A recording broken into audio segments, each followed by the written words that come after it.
Hello, everyone. I want to thank you for being present for today's press conference on SR 800, addressing the humanitarian crisis that is occurring in Tigray, Ethiopia. We will start with an introduction from Senator Jackson, and we are glad to be accompanied by other elected officials in solidarity today, in addition to the Atlanta Jewish community. Thank you.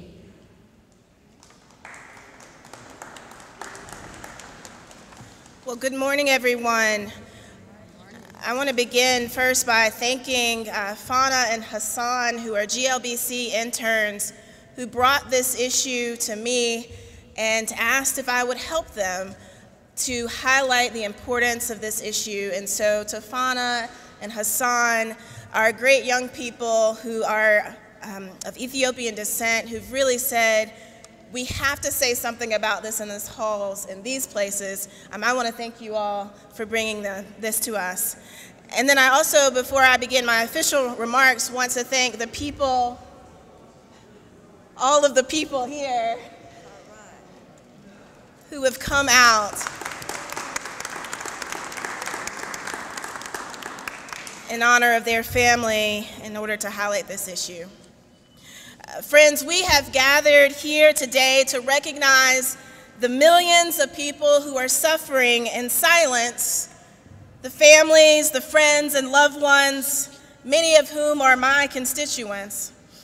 I'm grateful to be joined by fellow legislators, by constituents, by members of the Tigray community of Atlanta, which is based in my home district, District 41. And the many, many Georgia residents who were here in solidarity. This session, I sponsored Senate Resolution 800 calling for the unfettered humanitarian access to the millions of people of Tigray region of Ethiopia. The people of Tigray have been denied food. They have been denied water. They suffer in darkness. They have been cut off from the world. For some context, Tigray is a state located in the northern part of Ethiopia, which represents nearly 7 million people. As far as we know, there are currently 2 million people displaced within the country and over 60,000 Tigrayan refugees in Sudan. On November 4th of 2020, war was declared on Tigray, and ever since, the people of Tigray have been terrorized. This is an ongoing genocidal war which has destroyed the region and caused great suffering both to those who are there and to their relatives who are here in the state of Georgia. If you are of a certain age, you may recall the images of children who were going hungry in Ethiopia. These were haunting images that became the face of starvation.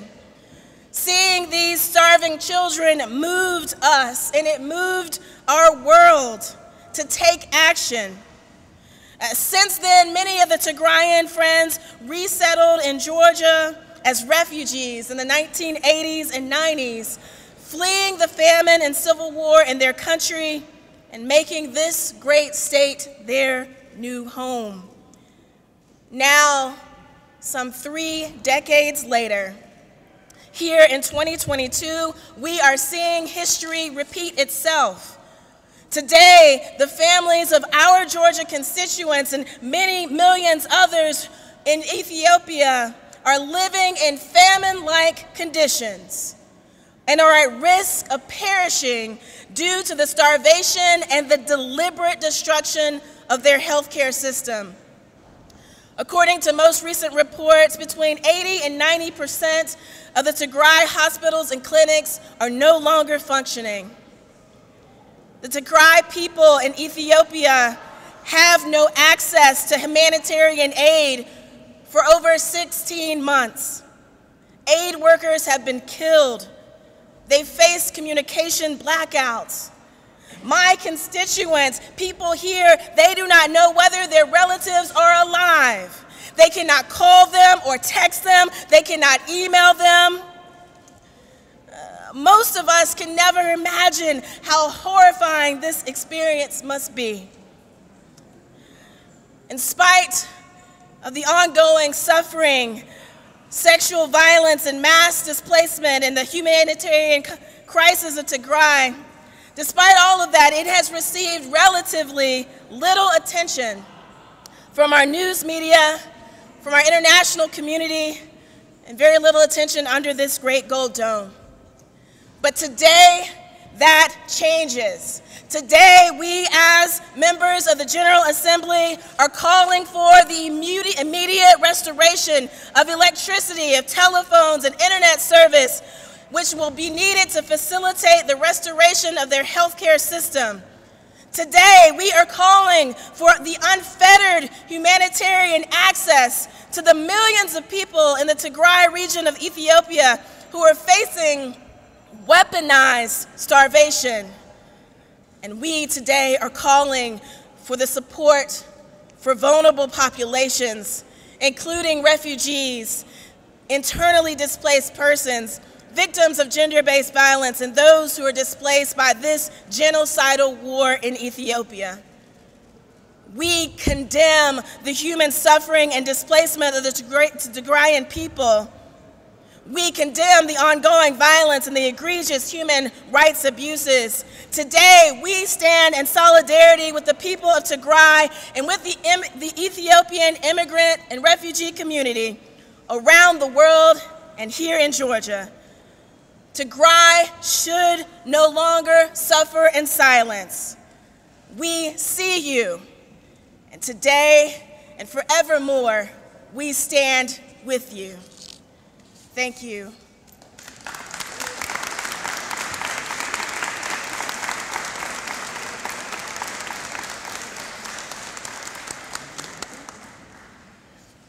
Good morning. Thank you for being with us this morning. I am Senator Elena Parent, and I want to begin my remarks by expressing my heartache for the Tigrayan people and their families who are here in the state of Georgia.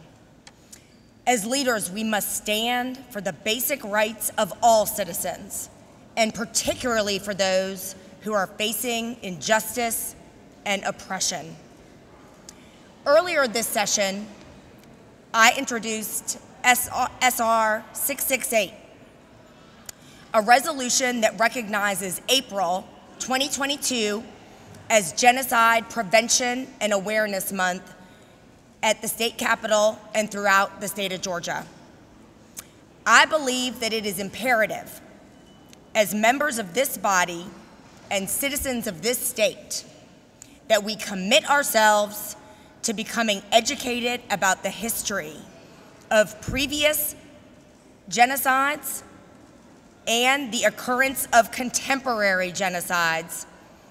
And we must focus our attention on the specter of genocide so that policies, strategies, and programs geared toward combating these evils can be developed and implemented. Further, we must ensure that we are making a conscious effort to commemorate the victims of genocide so that their unjust suffering may never be forgotten. And indeed, that we may prevent death during ongoing genocides and prevent future genocides. In Tigray, an estimated 500,000 people have died due to a combination of starvation and killings over the last 16 months. This amounts to nearly 1,000 people per day due to man-made famine and war, a truly unfathomable toll. War has prevented the passage of humanitarian aid, and as a result, starvation is being effectively weaponized against an estimated 7 million men, women, and children. The people of Tigray also remain under a communications blackout, cut off from the rest of the world. It's hard to even fathom not being able to reach one's family in these conditions for over a year. And my heart is with those standing with us today and those grieving across the Tigrayan diaspora. Our goal is to amplify the suffering of those in the Tigray region in order to advocate against the gross violations of human rights occurring and ensure that justice is provided. In 2011, the President of the United States declared the prevention of mass atrocities and genocide to be a, quote, core national security interest and core moral responsibility of the United States, and ordered the creation of the Atrocities Prevention Board in 2012. Thus, as members of the Georgia Senate, we are calling for immediate, unfettered humanitarian access across Tigray to allow for the delivery of life-saving food aid, medicine, and the full restoration of telecommunications, power, and banking services. We are in full support of the UN's ongoing human rights investigations in the region. We stand today with our Tigrayan constituents here in Georgia and their families. And now I would like to welcome to the podium individuals directly impacted by the ongoing genocide in Tigray.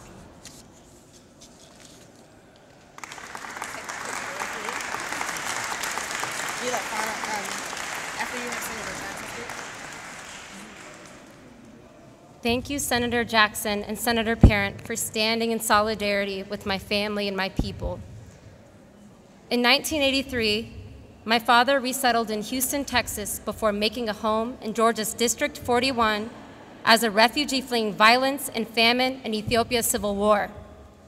At the time of his arrival in the United States, he immediately began advocacy work with the grassroots Tigrayan organization that had a chapter in Houston, and spent hours of his days recording VHS footage of the BBC's jarring report on the 1983 to 1985 Ethiopian famine. He distributed the tapes to local community and religious leaders in the area, hoping they would rush to donate and spread awareness. Almost 40 years later, and I am unfortunately in a similar predicament as my father, exhausting every possible option to advocate for my family deliberately being starved in Tigray. Many people, as Senator Jackson mentioned, who were old enough to remember the famine, still have the images of extremely malnourished children etched into their minds to this day. Although the famine began in 1983 due to counterinsurgency strategies implemented in the northern regions of Ethiopia by the Derg, Ethiopia's communist ruling regime at the time, 2 years passed before attention in the United States focused on the humanitarian catastrophe taking place. This attention eventually led to prominent individuals in the music industry like Lionel Richie and Michael Jackson to write the song "We Are the World." And it led to the Great Live Aid concert, which garnered millions of dollars intended for African famine relief. If the US government had been aware of conditions on the ground in Ethiopia for some time, it was not until journalists were able to share the stories of the famine that many Americans reacted. Journalist Michael Burke, in particular, managed to capture extensive and graphic footage of the humanitarian crisis unfolding in Ethiopia at the time, and groups all throughout the country also began to look for ways to make an impact on the situation in Ethiopia. For example, in May of 1985, the Los Angeles United School District spent 2 weeks pitting schools against each other to see which one would wind up on top as the #1 fundraiser for money to go towards Ethiopian famine relief.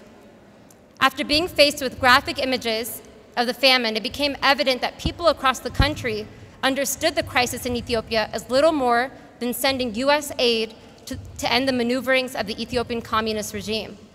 and this did little to encourage a critical dialogue of US policies and the role that humanitarianism played in their formulation. No one seemed to ask the critical question of why the US knew about the famine conditions since '82 and chose to stand by as the death toll rose. Today, history is quite literally repeating itself in Tigray as the US remains aware of the unfolding humanitarian crisis. I cannot adequately describe the crippling horror of wondering every moment of my day whether my family members have food and if they have starved to death. It is beyond cruel to cut an entire population of people off from the world in the midst of their darkest hours, leaving them unable to advocate for themselves and share the horrors that they face. It is why members of the Tigrayan diaspora, like myself and those gathered here today, have become relentless advocates, willing to do whatever it takes to amplify the suffering of our families and people. It is likely difficult for those of us living here in Georgia to imagine what starvation in the midst of a telecom blackout actually entails, when we live surrounded with more food options and social media apps than we can count. What many people don't realize is that starvation is a slow, painful process that begins with a severe lack of food over prolonged periods that lead the body's resources to be depleted. This results in substantial weight loss and wasting away of the body's tissues in which it begins to feed on itself. Eventually, there's nothing left for the body to scavenge except muscle, including the heart muscle. In the late stages of starvation, many people often experience hallucinations, convulsions, and disruptions in heart rhythm before it eventually stops and they perish. This is happening to innocent children who deserve to learn and play, but are being subjected to a level of cruelty beyond comprehension as the world stands by. Children and their families who are made in the image of God, who have a sense of inherent worth and value that cannot be altered by any human being, and who are worthy of being fought for and advocated for. Can you imagine being a parent in Tigray right now, watching your child slowly starve to death with no way to help them because you're starving too? An internal report from Tigray estimated that 3 million individuals in Tigray will perish in the next month if the international community does not intervene to open a humanitarian corridor with unfettered access to allow the flow of life-saving food and medicine. Although the current Ethiopian regime under Abiy Ahmed declared a humanitarian truce this past week, to many of us fighting for the people of Tigray, it is nothing more than an empty promise from a regime that wants to buy more time. Nearly a week after the humanitarian truce has been declared, aid trucks have still not entered the Tigray region, where even doctors are reported to be fainting of hunger on the job. It is up to the people here in this great state and across the globe to stand in solidarity with the people of Tigray through advocacy and civic engagement before millions of men, women, and children who are our families unnecessarily die from starvation. Many individuals and organizations who would love to support and care in this great state still don't know about the humanitarian blockade in Tigray and the resulting man-made famine that is completely preventable. And it is why we as a community are grateful for members of the Georgia General Assembly for standing behind Senate Resolution 800 and the awareness that it will bring. Our families cannot wait, and Tigray cannot wait. Thank you.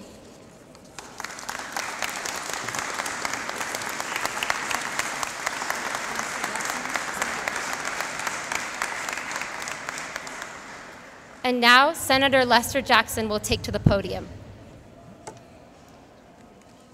Good morning. I'm State Senator Lester Jackson. I stand in solidarity with the members of the General Assembly and those behind me to stop the mass genocide that's happening in Ethiopia.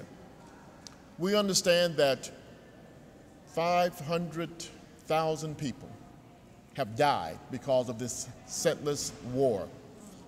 We, the United States, the protector of freedom and democracy for the world, we're asking now that they intervene.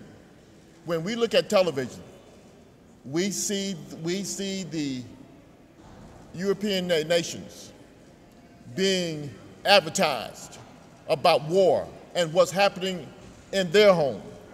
We see nothing of Ethiopia. We see nothing of what's happening on African continents. We see nothing what's happening with people of color, the suicides, we talk about suicides, but we don't talk about genocide that's happening around this world and on the continent of Africa. We see now that in Ethiopia, 500,000 people have died. Between 100 to 150,000 have died directly because of the war. Another 50,000 have died because of starvation. And another 150,000 have died because of the lack of health care. We're looking at health care as being a element of this war. We're looking at starvation as being an element of this war. It must stop. We're asking that now the United States must intervene. The UN must intervene. The free world must intervene for the protection of lives. When we talk about the United States and when we talk about our freedom, freedom isn't free. For the people of Ethiopia, we hear you. We understand your plight. We're saying now is enough. We hear your plea, our Senate resolutions, our demand for action for this country, but more importantly, our demand for action for the rights, for the privilege, for the people to just live. Not live in a democracy, but just live, but just survive, to have health care, to have access to freedom. So I stand with my members of the General Assembly today to say enough is enough. It's time for us to intervene. I'm happy to be here. I'm happy to be a part. Let's start. Enough is enough.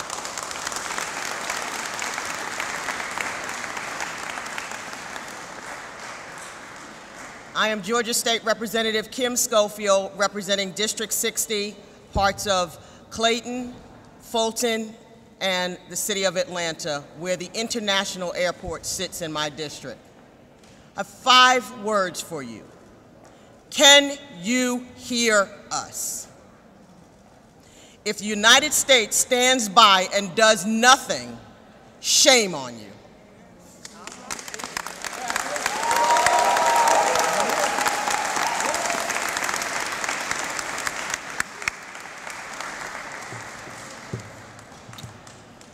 I am filled with emotion that I've been looking for the last 500 plus days from all around the world and around the United States. And today I am filled and I see what I've been looking for right here in my own beautiful state of Georgia. Senator Jackson, Senator Parent, all of our wonderfully elected officials here today standing with the Tigrayan American community. We want to say thank you from the bottom of our hearts, because today I feel seen, today we feel seen. So I just want to say thank you once again.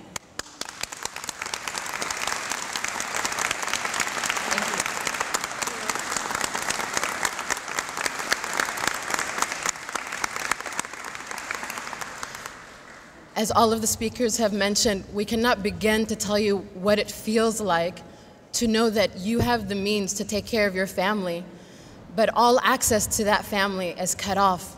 And as each day passes, a little bit more of that connection is lost until there's absolutely nothing.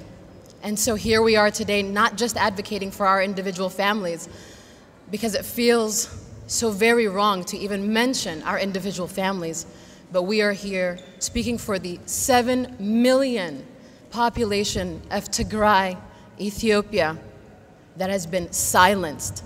We no longer say we want to be the voice for the voiceless, because they have voices. They have been literally silenced. I am one of the refugee children that Senator Jackson spoke of from the 80s.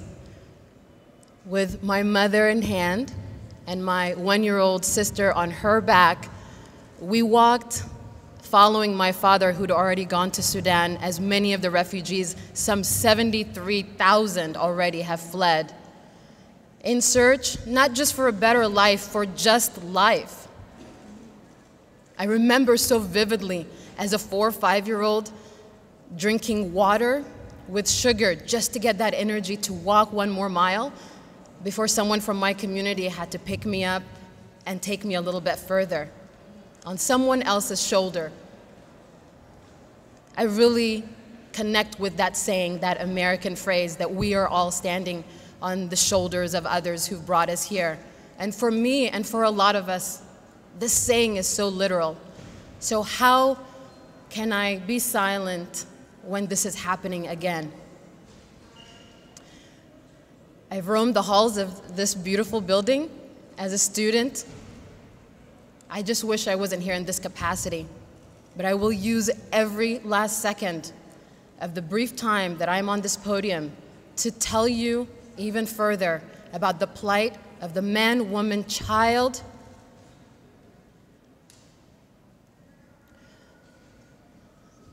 that are in Tigray right now and what their lives are like.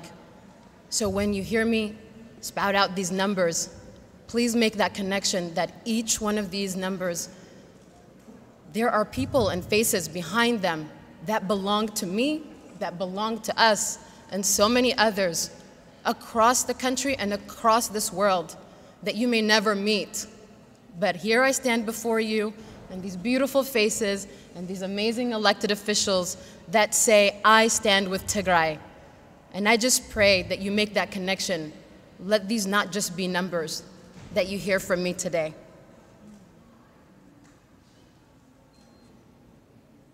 To give you a little bit of perspective on what the people of Tigray are going through, the director of the WHO, the foremost authority on global health, says,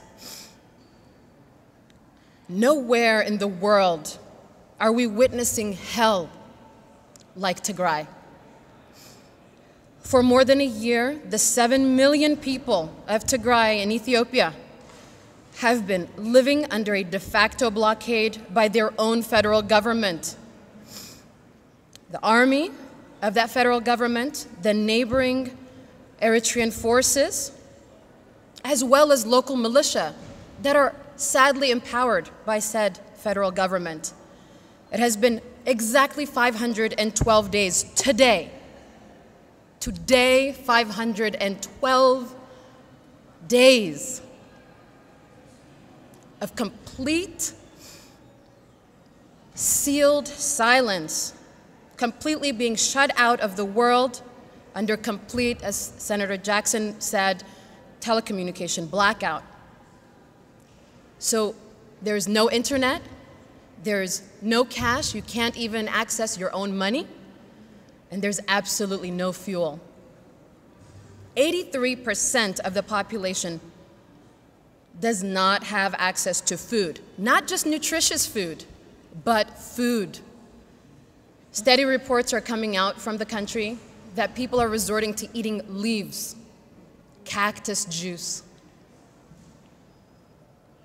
There's a famine in the region, and the only reason is because no one is allowed to go in and no one is allowed to come out. Periodic instances in the past where any food has been made available to enter through humanitarian aid, in the past, aid workers report only 1% of what is needed for the entire 7 million population has been able to get through.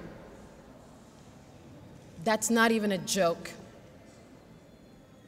People in Tigray are dying. There has been a full-fledged attack on Tigray's health system, including aerial and ground attacks on health workers, on patients, on health facilities, medical supplies, ambulances, and equipment.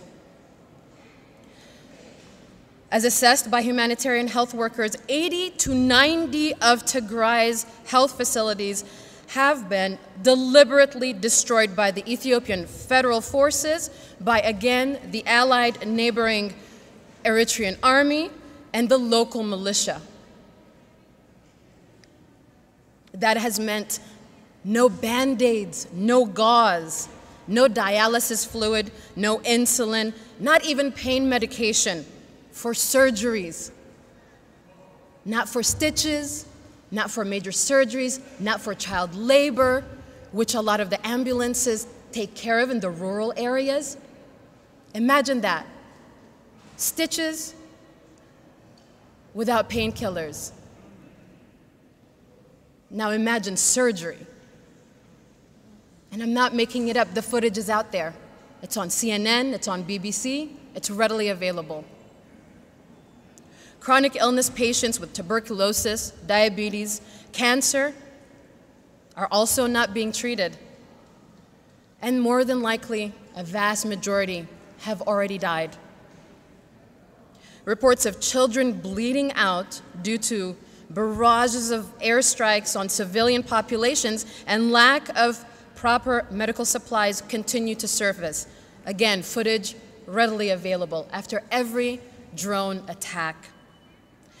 Attacks on factories and shelters, even near schools, and especially near schools, and especially near refugee camps within the region, as Tigray is known to house Eritrean refugees.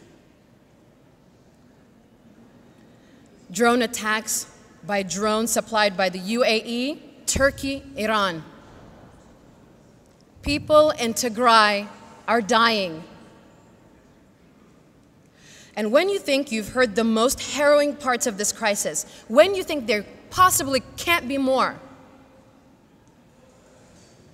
verified reports of thousands upon thousands of victims of sexual and gender-based violence.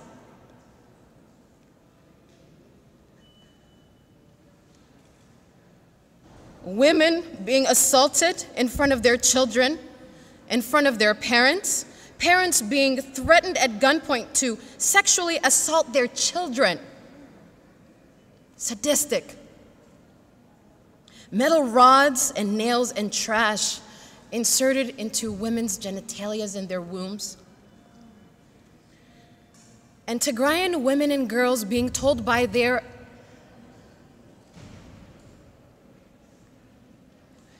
that a Tigrayan womb should never be able to give birth. Insult to injury.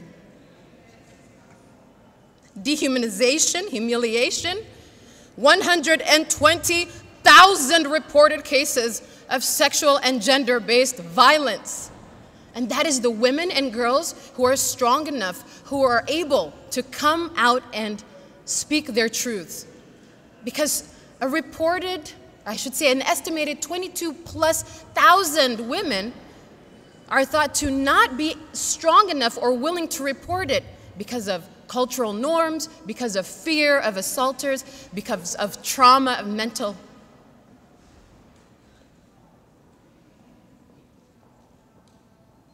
A 120,000 women. You can't tell us that rape is not being used as a weapon of war. And that is a war crime. These, again, they're not just numbers.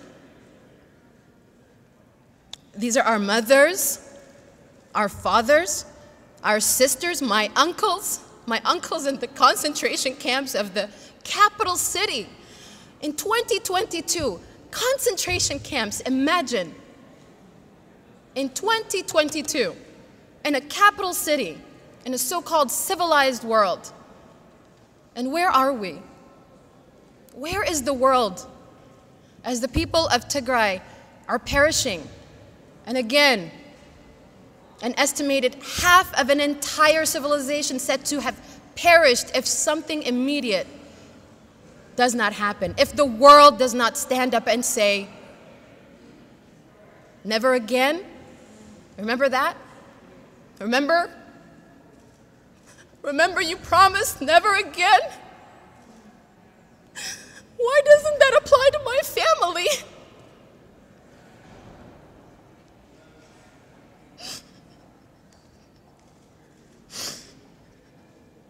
Where is the world? And so, I'll finish the way I started. Senator Jackson, Senator Parent, entire General Assembly who's standing literally behind us today. Thank you. We went all around the world, and you were here all along, saying we see you and we stand with you. Thank you.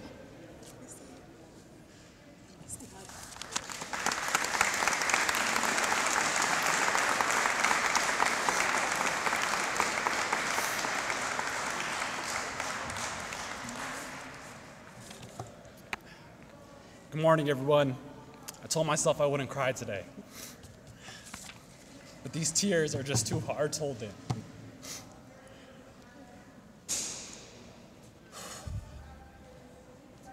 My name is Hassan Mustafa, and I work here at the Georgia State Capitol. But today I'm here not only as a Georgian resident, but as a member of the Tigrayan community of Atlanta. I stand here along the other side of Tigrayan Americans. I too have family members who have suffered at the hands of this senseless war. I too have lost loved ones during this humanitarian crisis. My grandfather, a man who I dearly loved and adored, passed away last June in Tigray. That feeling is still sore in my heart. The life of many Tigrayan diaspora has been difficult.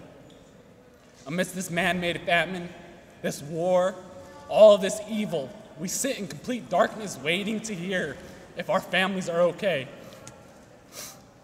Today, I ask that you hear me. You hear my community, and you feel the pain that we are going through. There's a communications blackout. Road access remains blocked. Basic needs have not reached our family. The people of Tigray are in complete darkness. This is the world's worst humanitarian aid crisis. Innocent people have starved for over a year now and will continue to do so if action is not taken now. I cannot stress this enough, but I haven't spoken to my family in over 6 months, some families even longer. We have seen some terrible images and videos come out of the Tigray region, and this is with the communications blackout. Imagine what we will see once this communications blackout is lifted. I'm terrified. I am terrified to see what will come. I pray that my family is safe. I pray that basic needs like food, water, and medical aid reaches the people of Tigray. I pray for those who have lost their lives in this senseless war. It's time for action now. It is time for the international community to speak up today, not tomorrow, not next week, not next month, but today. We need action now. I'm honored to stand here today with the Tigrayan community of Atlanta. I thank all of the elected officials who are here today. And I thank everyone who came to support the people of Tigray. Thank you to our community members who have been trailblazers during this difficult time. Your work does not go unnoticed. This is just one small step in the right direction, and I ask that everyone hears us. Please continue to speak up for the people of Tigray. Thank you for joining us today, and we'll now take any questions from the press.